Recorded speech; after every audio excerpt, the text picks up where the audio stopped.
मार्च का महीना कुछ दिनों में खत्म होने वाला है। इसके साथ ही वित्त वर्ष 2023-24 भी खत्म हो जाएगा और वित्त वर्ष 2024-25 की शुरुआत होगी। लेकिन इस बदलाव के लिए आप तैयार रहें। इसके लिए आपको पहले कुछ ज़रूरी काम निपटाने होंगे। मार्च में फाइनेंशियल ईयर की क्लोजिंग होती है, जिससे कि पैसे रुपयों से जुड़े कई कामों का लेखा जोखा पूरा करना होता है। आपके लिए यहाँ हम ऐसे ही ज़रूरी कामों की लिस्ट दे रहे हैं जो आपको 31 मार्च से पहले पूरे कर लेने हैं। Updated income tax return. Tax payer के लिए ये काम अहम है। 31 मार्च तक अपना updated income tax return file किया जा सकता है। फाइनेंशियल ईयर 2020-21 और 2021-22 के लिए अपडेटेड रिटर्न इस तारीख तक फाइल किया जा सकता है। ऐसे टैक्स पेयर जिन्होंने इस फाइनेंशियल ईयर में अपना रिटर्न फाइल नहीं किया था या फिर अपनी आय का कुछ हिस्सा दिखा नहीं पाए थे या फिर अपने इनकम टैक्स रिटर्न में कुछ गलत डिटेल फाइल कर दी थी, ऐसी स्थितियों में वो इनकम टैक्स पोर्टल पर जाकर अपडेटेड रिटर्न फाइल कर सकते हैं। TDS filing certificate. जनवरी 2024 के लिए अलग अलग धाराओं के तहत लिए गए टैक्स छूट के लिए टैक्स पेयर्स को मार्च में टीडीएस फाइलिंग सर्टिफिकेट दिखाना होगा। अगर सेक्शन 194 IA, 194 IB और 194 M के तहत टैक्स डिडक्शन हुआ है तो इसके लिए 30 मार्च के पहले चालान स्टेटमेंट फाइल करना होगा। GST composition scheme. Financial year 2024-25 के लिए मौजूदा GST tax payer GST composition scheme के लिए 31 मार्च तक अप्लाई कर सकते हैं।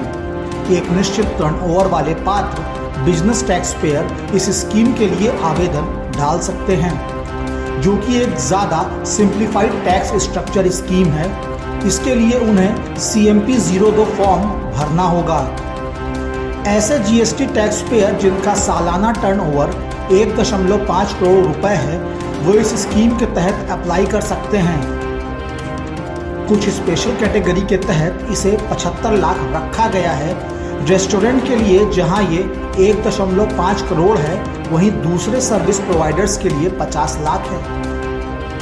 टैक्स बचाने के लिए निवेश। अप्रैल से इनकम टैक्स रिटर्न फाइल करने का दौर भी शुरू हो जाएगा। अगर फाइनेंशियल ईयर 2023-24 के लिए आप ओल्ड टैक्स रिजीम में टैक्स फाइल कर रहे हैं तो आप अपने निवेश पर टैक्स छूट भी क्लेम कर सकते हैं। सेक्शन 80C के तहत आपके पास ऐसे बहुत से निवेश के विकल्प हैं जो टैक्स बचाने का मौका देते हैं, जैसे PPF, ELSS, Sukanya Samriddhi, term deposit, NPS और पोस्ट ऑफिस की दूसरी सेविंग स्कीम में निवेश किया जा सकता है। न्यूनतम निवेश की शर्त।